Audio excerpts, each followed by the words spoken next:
आणि अनेक प्रश्न असतात. म्हणजे सकाळी उठण्यापासून पोटाची खळगी भरण्यापासून ते संध्याकाळी झोपण्यापर्यंत तर अनेक याचना बघून हे मुलं किंवा आम्ही तिथं जगलोय. त्यामुळे प्रामुख्याने यांचे प्रश्न असतात गटार, पाणी, आरोग्याची समस्या आणि वाहतुकीची व्यवस्था नसती. मुलांना सायकलवर जावं लागतं. अनेक अडचणी घेत हे मुलं किंवा त्या भागातले नागरिक जगत असतात.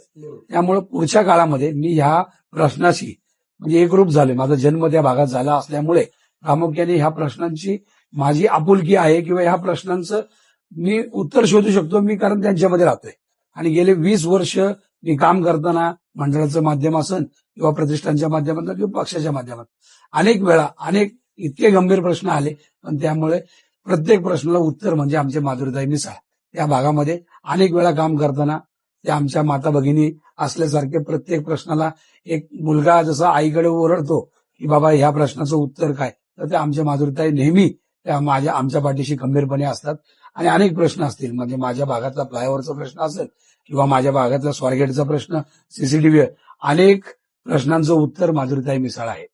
आणि गेले ह्या भागामध्ये काम करत असताना झोपडपट्टींचे याचना आम्ही जवळनं पाहिलेले.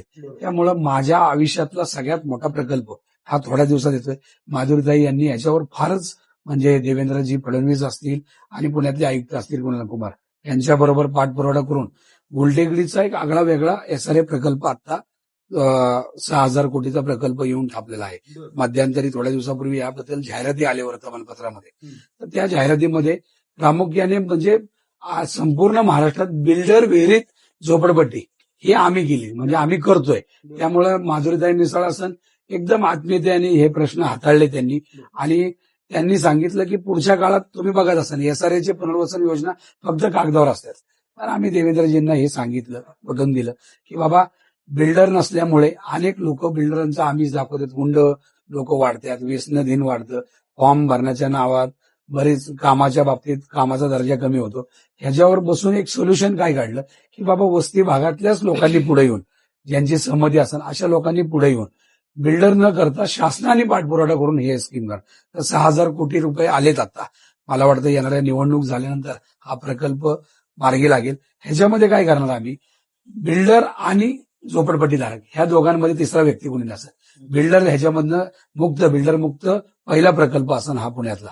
त्यामध्ये थेट नागरिक, लाभार्थी आणि शासन, तर शासन हे दोघं मिळून हा प्रकल्प फार मोठा आमचा 14 एकरमध्ये हा प्रकल्प होणार आहे.